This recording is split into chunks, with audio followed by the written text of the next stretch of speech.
Hello everyone, তো good morning. তো আজকে সকাল সকাল উঠে পড়েছি, কারণ আমরা একটা জায়গায় যাব। তো আমি আর মা গাড়িতে উঠে পড়েছি। তো এখন যাচ্ছি, কোথায় যাব সেটাই তোমাদেরকে বলবো। দেখো আজকের ওয়েদারটা কত সুন্দর লাগছে। তো তোমরা পাহাড় কে কে ভালোবাসো অবশ্যই কমেন্ট করে জানিও।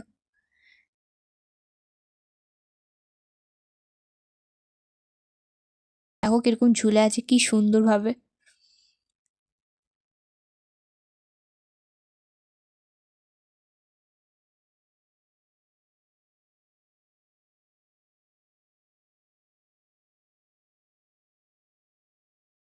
তো দেখো আমরা শিলিগুড়ির দিকে পৌঁছে গেছি।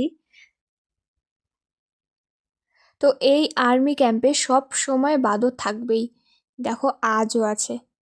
আর ভিডিওটা ভালো লাগলে অবশ্যই লাইক কমেন্ট শেয়ার করে দিও। দেখা হচ্ছে নেক্সট ভিডিওতে, এখনকার মতন টাটা।